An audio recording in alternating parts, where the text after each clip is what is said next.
ABP news पर श्रद्धा के आखिरी पलों का चश्मदीद।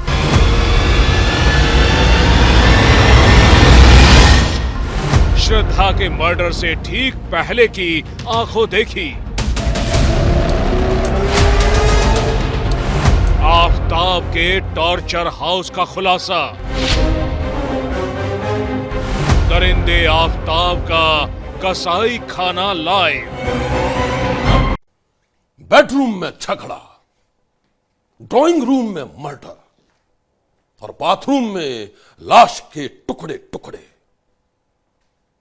वो घर घर नहीं था, शैतान का टॉर्चर हाउस था। और उसी टॉर्चर हाउस में बेमौत मारी गई श्रद्धा। जिस बाथरूम में श्रद्धा नहाती थी, मर्डर के बाद उसी बाथरूम में उसकी लाश को जानवरों की तरह काटा गया। एक टुकड़ा, दो टुकड़े, तीन टुकड़े, इसी तरह पूरे 35 टुकड़े। छोटे से बाथरूम में श्रद्धा की लाश टुकड़ों में बट गई और किसी को इसका पता भी नहीं चला। कुछ इसी तरह नल से पानी की धार श्रद्धा की डेड बॉडी पर गिरती रही और दरिंदा आफताब उसके टुकड़े टुकड़े करता रहा।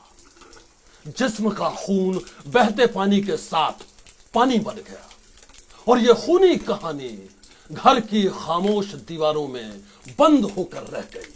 वो घर जिसमें श्रद्धा के मर्डर से ठीक पहले पहुंचा था एक शख्स, तब वो उस बाथरूम में भी गया था जहां श्रद्धा के टुकड़े टुकड़े किए गए थे और जिसे दुनिया अब कह रही है आफताब का कसाई खाना। तब आफताब के कसाई खाने में उसने क्या देखा था, देखिए श्रद्धा के आखिरी पलों के चश्मदीद का यह खुलासा।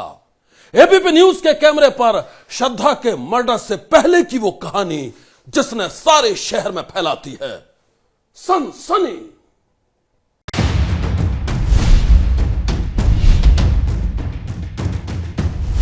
वो घर जहां श्रद्धा की चीख दीवारों में घुट कर रह गई।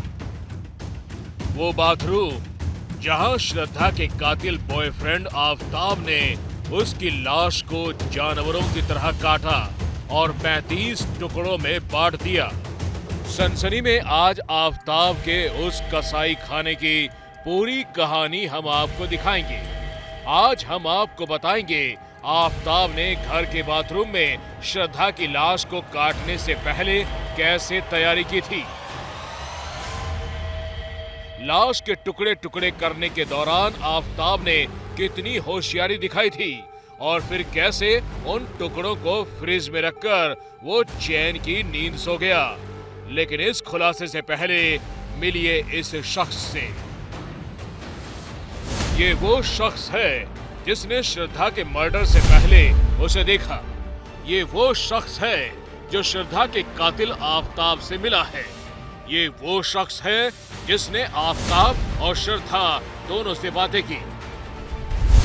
तब श्रद्धा अपने बॉयफ्रेंड आफताब के साथ मेहरौली के इस घर में रहने आई थी। घर के बाथरूम और किचन में पानी नहीं आ रहा था।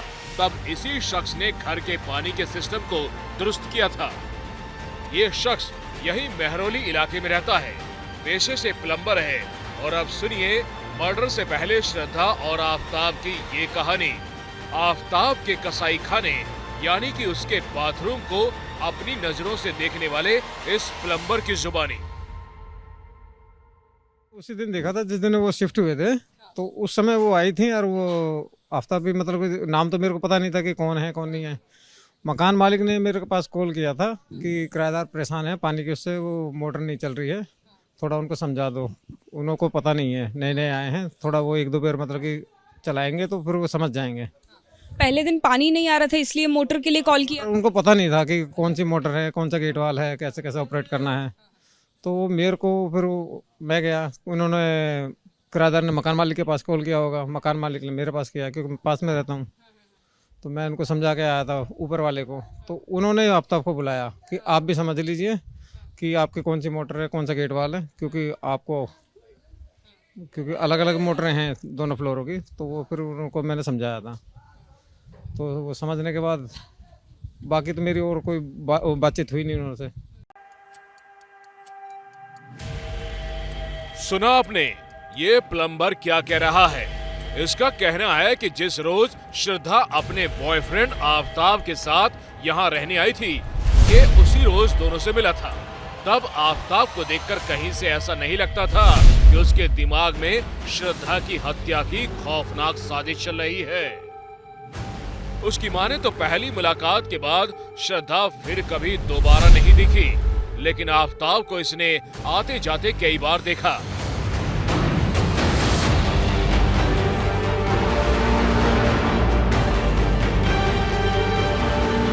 तो आपको हमने बस ये देखा है कि वो फूड वगैरह जैसे ऑर्डर करके मंगाते थे खाने पीने की चीज़ें, तो वो नीचे तोड़ते हुए देखा है, ऊपर जाते हुए देखा है। बाकी वैसे बोलता चलता तो किसी से था नहीं। पास पड़ोस में जैसे किसी से व्यवहार बना के रखते हैं, ऐसा कुछ शिफ्ट हो जाने के बाद कभी श्रद्धा को देखा? नहीं, उसी समय देखा था एक उसके अलावा कभी श्रद्धा नहीं दिखाई दी? उस समय, उसके बाद नहीं दिखी। अकेले आफताब दिखाई देता था यहाँ पे? हाँ, वही खाना वही लेने आता था। डिलीवरी एक बार डिलीवरी वाला मेरे से ही पूछ रहा था कि आफताब रहता है या कोई। उस समय मेरे को नहीं पता था कि ये मुसलमान है। मैंने कि गली बस्ती में तो मैंने ऐसा कोई नाम का सुना नहीं है। तो जब उन्होंने कॉल किया, जब वो नीचे पर गए, जब पता पड़ा था कि हाँ कि इन्हों का नाम आफताब है। बहरौली इलाके में रहने वाले इस प्लम्बर की तरह इस शख्स ने भी श्रद्धा के खूनी बॉयफ्रेंड आफताब को देखा है। उसने भी आफताब से बातें की हैं, लेकिन श्रद्धा को इसने कभी नहीं देखा। कुछ चंद कदम पीछे आपको दुकान भी नजर आ जाएगी, यानी कि श्रद्धा और आफताब के घर से चंद मिनट की दूरी पर, चंद मीटर की दूरी पर अगर सबसे नजदीक कोई दुकान है तो वो अनूप की दुकान है। और जाहिर तौर पर जब रोजमर्रा की चीजें की जरूरत होती होगी तो वो दुकान पर आते होंगे। अनूप, क्या आते थे वो दुकान पर या कभी आना नहीं हुआ? मैं तो कई बार, एक बार देखा था बस, सिगरेट लेने आए थे। और दोनों आए थे? नहीं, ओनली वही आया था। आफताब आया था? हाँ, और किसी को नहीं देखा हमने। बातचीत आपकी कभी हुई? मैंने कभी बातचीत की नहीं, बस सिगरेट लेने आया, मैंने दी और चला जाता था। इसके अलावा कोई इंटरेक्शन आपका? कोई नहीं। इलाके के लोग बताते हैं कि आफताब किसी से बातें नहीं करता था। वो खाना भी बाहर से मंगाता था। कोई नहीं जानता था कि वो क्या करता है, घर से निकलकर कहाँ जाता है और घर में आने के बाद क्या करता है। लोगों ने उसकी किसी भी एक्टिविटी को नोटिस नहीं किया। और जब पुलिस पूछताछ में आफताब ने जो खुलासा किया, उसकी कहानी ने हर किसी को दहला कर रख दिया। जिस घर में श्रद्धा अपने बॉयफ्रेंड आफताब के साथ रहने आई थी, उसी घर में आफताब ने उसकी जान ले ली। आफताब ने श्रद्धा की हत्या गला दबाकर की थी और मर्डर के बाद घर के बाथरूम को ही आफताब ने बना दिया कसाई खाना। वो कसाई खाना जिसमें श्रद्धा की डेड बॉडी के एक एक पार्ट को काटा गया और फिर उसे घर के फ्रिज में सजा दिया गया।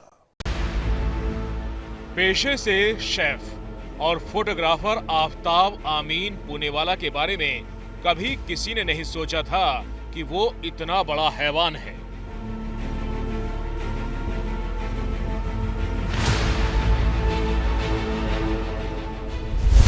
पुलिस के मुताबिक आफताब ने पूछताछ में खुलासा किया है कि 3 साल के रिलेशन में दोनों के बीच खूब झगड़े हुए। ये झगड़ा एक दूसरे को धोखा देने के शक में होता था। 18 मई की सुबह भी दोनों के बीच खूब झगड़ा हुआ। ये झगड़ा घर के खर्च और मुंबई से सामान शिफ्ट करने के सवाल पर हुआ था। झगड़े के बाद आफताब शराब पीकर सो गया। शाम में जब उसकी नींद टूटी तो एक बार फिर इसी बात पर श्रद्धा और उसके बीच लड़ाई शुरू हो गई। गुस्से में आफताब ने गला दबाकर श्रद्धा को मार डाला।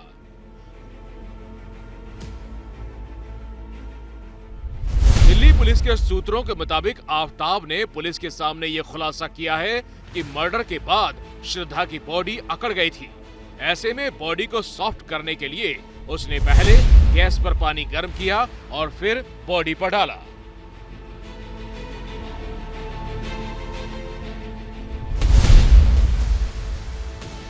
बाथरूम का गीजर ठीक तरीके से काम नहीं कर रहा था, इसलिए 19 तारीख को फ्रिज खरीदने के साथ ही आफताब ने पानी गर्म करने वाली एक रॉड भी छतरपुर से खरीदी। इसके बाद उसी रॉड की मदद से पानी गर्म किया गया पुलिस की माने तो आफताब श्रद्धा की बॉडी पर गर्म पानी डालने के साथ ही उसे ब्लीच भी करता था ताकि बॉडी पार्ट टाइट ना हो और उसे काटने में परेशानी ना हो।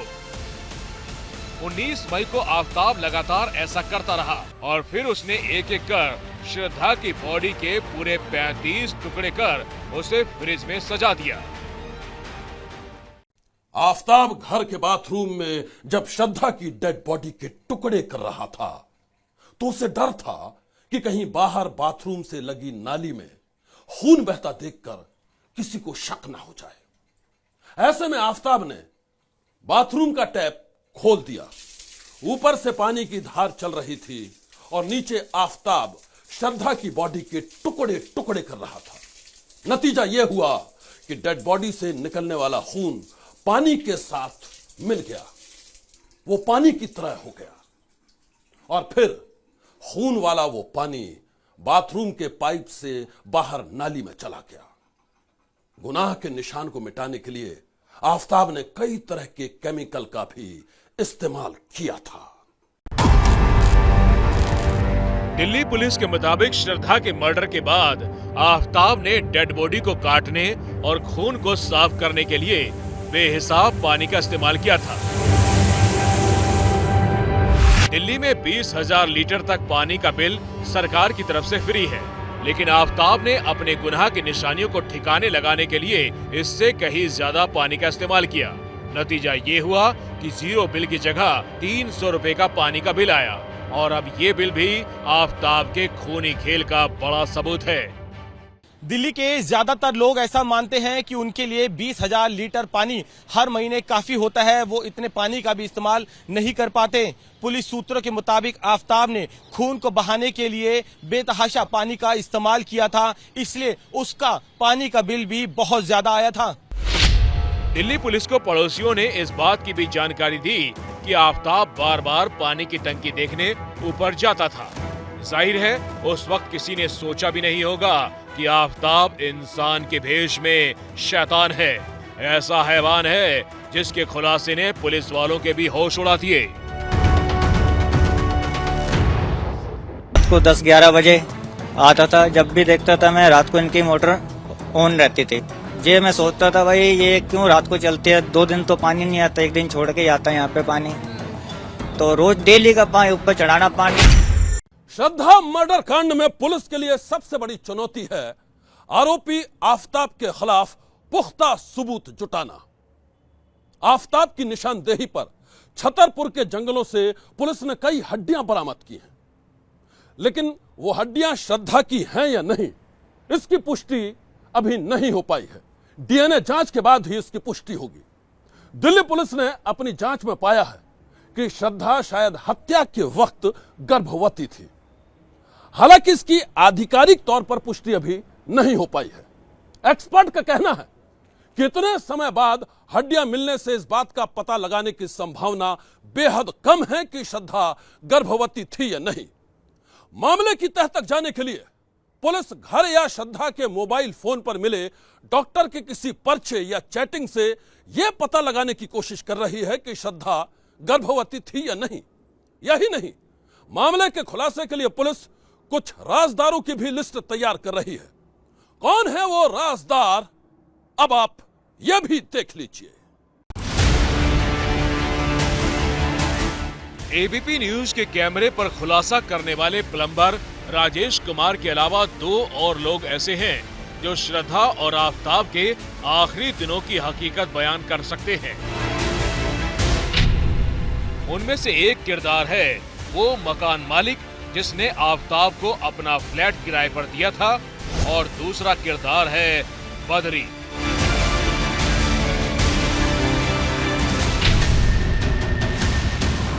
जी हां, बदरी ये उस शख्स का नाम है जिसे दिल्ली में आफताब और श्रद्धा का सबसे बड़ा राजदार माना जा रहा है। सूत्रों के मुताबिक आफताब ने पूछताछ के दौरान पुलिस को बताया कि दिल्ली के रहने वाले बदरी से उसकी मुलाकात हिमाचल प्रदेश में हुई थी।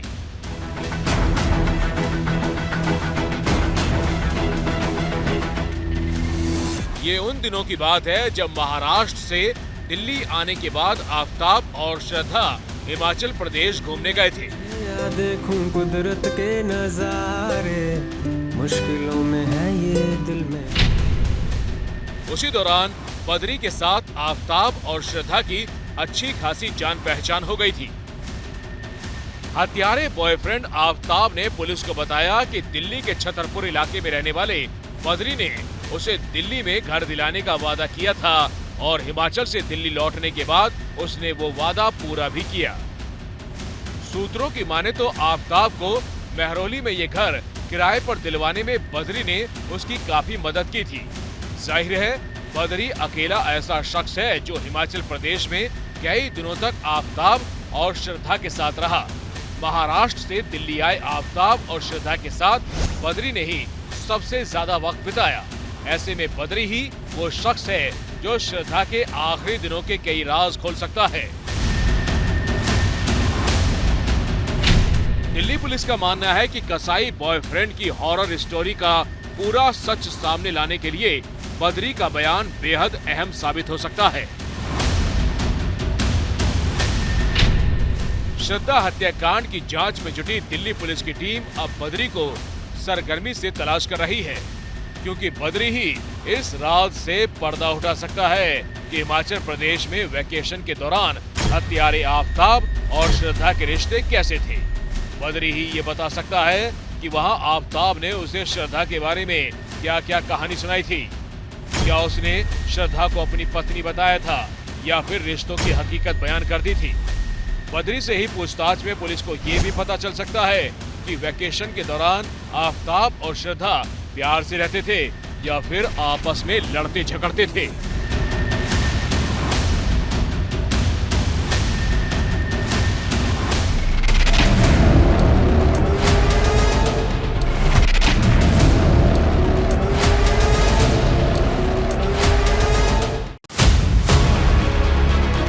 बद्री के अलावा वो मकान मालिक भी आफताब के बारे में खुलासा कर सकता है जिसने आफताब को अपना फ्लैट किराए पर दिया था।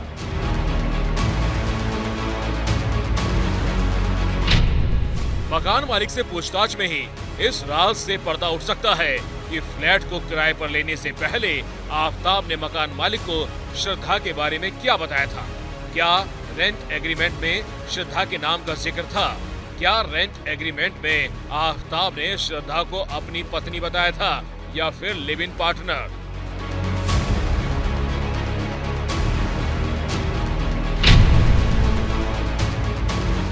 ये सवाल इसलिए क्योंकि दिल्ली आने से पहले जब आफताब और श्रद्धा महाराष्ट्र के वसई में किराए पर रहते थे तो वहां शातिर आफताब ने झूठ बोला था और श्रद्धा को अपनी पत्नी बताया था। आफताब के झूठ का खुलासा उस वक्त हुआ जब एबीपी न्यूज संवाददाता मृत्युंजय सिंह महाराष्ट्र के उस फ्लैट तक पहुंच गए थे जहां आफताब और श्रद्धा दिल्ली शिफ्ट होने से पहले तक रहते थे। हमारी पड़ताल के दौरान पता चला कि इस फ्लैट में रहते हुए दोनों के बीच अक्सर लड़ाई झगड़े होते रहते थे। मैं उसी बिल्डिंग में मौजूद हूं और उसी विंग में मौजूद हूं जहां पर श्रद्धा और आफताब रहते थे। ये रीगल अपार्टमेंट का ये फ्लोर है, फ्लैट नंबर 302। इसी फ्लैट में श्रद्धा और आफताब ये दोनों रहा करते थे। लंबे समय तक दोनों यहाँ पर रहा करते थे। लगभग जानकारी के मुताबिक 20 से 22 महीने तक यहाँ पर दोनों रहे। लेकिन जो आस पड़ोस के लोग बता रहे हैं, सोसाइटी के लोग बता रहे हैं कि अक्सर उनके झगड़े हुआ करते थे, ज़ोर ज़ोर से झगड़े की आवाज़ लोग सुनते थे। लेकिन लोगों को जानकारी थी कि ये दोनों पति पत्नी हैं और पति पत्नी के बीच झगड़े हो रहे हैं। कई बार झगड़े ना केवल इस फ्लैट में होते थे बल्कि सोसाइटी का जो प्रेमाइसेस है वहाँ भी झगड़े हुआ करते थे। लोग अक्सर देखा करते थे कि इनके बीच कभी प्यार तो कभी नफरत, कभी झगड़ा, ये देखने को मिलता था। 22 महीने तक रहने के दौरान यहाँ कई बार लोगों ने झगड़े देखे, लेकिन 22 महीने के बाद वो लगभग यहाँ से चले गए।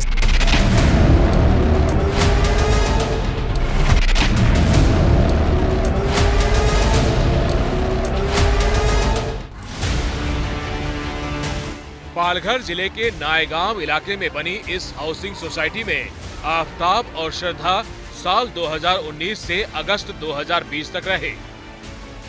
अपने मम्मी पापा का घर छोड़ने के बाद श्रद्धा ने इसी सोसाइटी में आफताब के साथ लिव इन रिलेशनशिप में रहना शुरू किया था। पड़ोसियों का साफ कहना है कि कुछ लोगों को आफताब ने बताया था कि श्रद्धा उसकी पत्नी है, जबकि कुछ लोगों को उसने बता कर रखा था कि वो लिव इन रिलेशन में है और जल्द ही शादी करने वाले हैं। आफताब और श्रद्धा जब लिव इन रिलेशन में रहने लगे तो सबसे पहले वो नायगांव इलाके में रहने आए। नायगांव इलाके के किनी कॉम्प्लेक्स में रहने आए और इसी किनी कॉम्प्लेक्स के सी विंग के 506 नंबर के फ्लैट में वो किराए पर रहते थे। ये बात है अक्टूबर 2019 की। अक्टूबर 2019 में इसी फ्लैट में दोनों रहने आए थे और काफ़ी महीनों तक यहाँ पर रहे, लेकिन लॉकडाउन लगने के बाद श्रद्धा और आफताब यहाँ से चले गए। लेकिन जनवरी महीने में, जनवरी 2020 में जब श्रद्धा की मां का निधन हुआ, तब श्रद्धा इस घर से 15 से 20 दिनों के लिए अपने पिता के घर गई हुई थी। लेकिन 15 दिन बीतने के बाद फिर से वो आफताब के साथ रहने इसी घर में आ गई। साल 2019 की बात है जब यहाँ पर रहने आए थे। हमारे साथ पड़ोसी, उनसे बात करते हैं। कपल यहाँ पर रहते थे? यहाँ पे रहते थे कपल। अच्छा, जी हाँ। कैसा व्यवहार था उन दोनों का? व्यवहार ठीक था, जैसे तो ज़्यादा बातचीत तो करता नहीं था, दिखते नहीं थे ज़्यादा बाहर निकलते हुए, लेकिन कभी कभार जैसे दरवाज़ा खुला हुआ दिखते थे तो मुस्कुराते हंसमुख तो थे दोनों को। अच्छा। तो वो तो कह नहीं सकते हैं कि उसके अंदर में क्या था नहीं था, ये तो कुछ बता नहीं सकते, लेकिन कभी झगड़े उगड़े सुनते थे? झगड़े उगड़े सुनते नहीं थे, लेकिन कभी कभी उन लोग का व्यवहार से मुझे अजीब सा लगता था। व्यवहार कैसा रहता था उन दोनों का? लगते थे पति पत्नी या क्या लगते थे वो? नहीं, पति पत्नी जैसा तो दिखते नहीं थे, पर उन लोग बोले कि नहीं अभी हम लोग तो ऐसा नहीं है कि हम लोग अभी रिलेशन में ऐसे ही चल रहा है, पर हम लोग मतलब शादी करने वाले हैं। मतलब अभी नहीं किए हैं, मतलब उनका फैमिली हम लोग थोड़ा सा मतलब चल रहा है, दोनों मतलब दोनों साथ में अच्छा से चल रहा है। और हम लोग कभी शादी करने वाले हैं। झगड़ा मारपीट होता था? ऐसा तो आवाज़ तो नहीं आती थी, मगर ऐसे तो लड़की को थोड़ा सा लगता है टेंशन में रहती थी, ऐसा लगता था। श्रद्धा के पिता सदमे में हैं। बेटी की नृशंस हत्या की खबरों ने उन्हें तोड़कर रख दिया है। रो रो कर बदहवास हो चुके पिता बार बार बेटी को याद कर रहे हैं।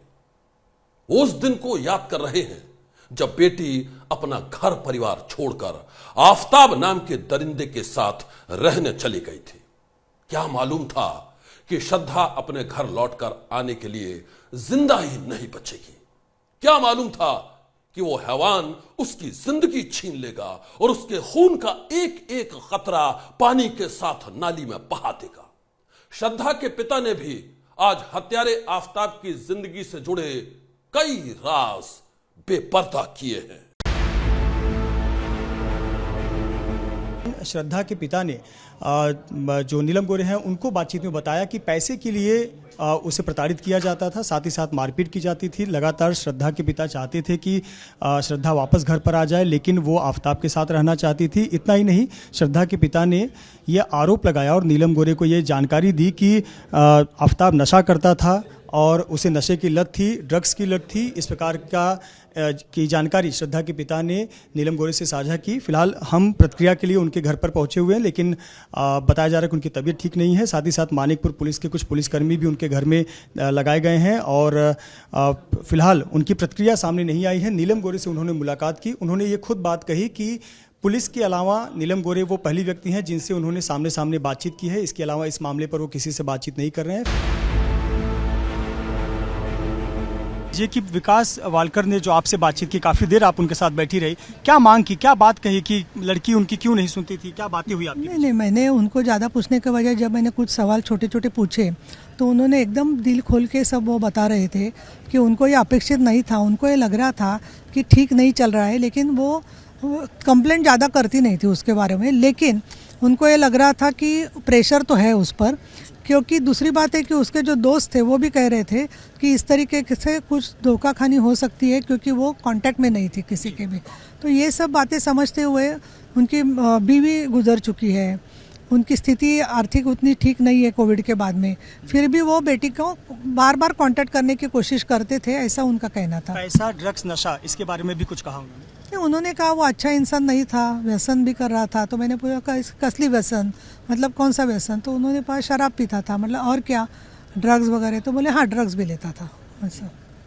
तो मतलब उनको ये तो लग रहा था कि एक उसका हस्बैंड होने के हैसियत से वो आदमी ठीक नहीं है।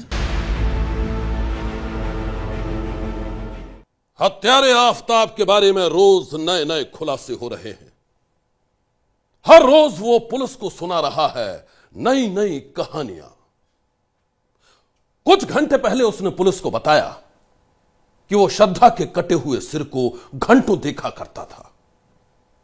वो उसके चेहरे पर कभी मेकअप करता था, कभी उससे बातें करता था, तो कभी थप्पड़ मारकर अपना गुस्सा निकालता था।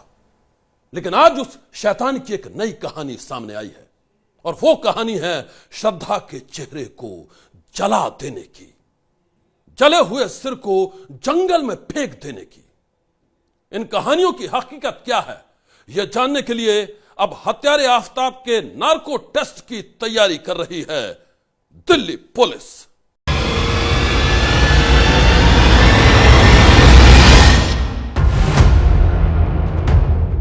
दरिंदे बॉयफ्रेंड आफताब को आज वीडियो कॉन्फ्रेंसिंग के जरिए कोर्ट में पेश किया गया, जहां उसे एक बार फिर 5 दिन की पुलिस रिमांड पर भेजा गया है। दरअसल पुलिस की तरफ से दलील दी गई थी कि हत्यारे के गुनाहों से जुड़े अभी कई राज बेपर्दा होने बाकी है। सबूतों की तलाश के लिए उसे अलग अलग ठिकानों पर ले जाना बेहद जरूरी है। आज उसको वर्चुअल हियरिंग पे उसको अपीयर करा दिया है, वो हो गया है। पुलिस ने रिमांड के लिए एप्लीकेशन मूव की है, 5 डेज का रिमांड हो गया जो हमें पता चला, और नार्को टेस्ट की एप्लीकेशन अलाउ हो गई है। वहीं दिल्ली पुलिस अब इस शैतान के नार्को टेस्ट की भी तैयारी कर रही है।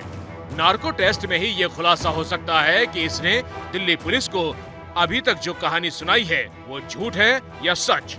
नार्को टेस्ट में ही ये बात साफ हो सकती है कि इस शैतान ने अपनी लिव इन पार्टनर श्रद्धा को कब, कहां और कैसे मौत के घाट उतारा था। पूरे देश में सनसनी फैलाने वाले श्रद्धा मर्डर केस के राज को उजागर करने के लिए एक तरफ दिल्ली पुलिस की तहकीकात चल रही है, तो दूसरी तरफ एबीपी न्यूज की पड़ताल भी जारी है। इस पड़ताल के दौरान मैं उस घर तक गया जहां श्रद्धा को मौत के घाट उतारा गया था।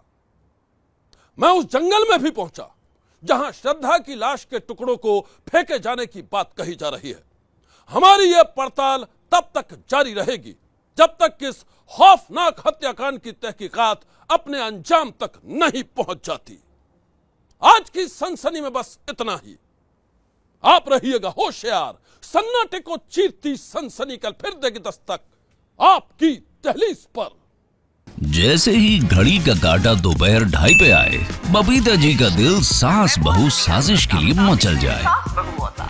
और ये है इनकी बहू, पूरे दिन ऑफिस की टेंशन हो जाए गॉन जब ये करें अपना फेवरेट शो फ्री टाइम पे ऑन। इनकी तरह आप भी देखें अपना फेवरेट शो अपने टाइम पर और डाउनलोड कीजिए एबीपी लाइव ऐप अपने स्मार्ट टीवी पर।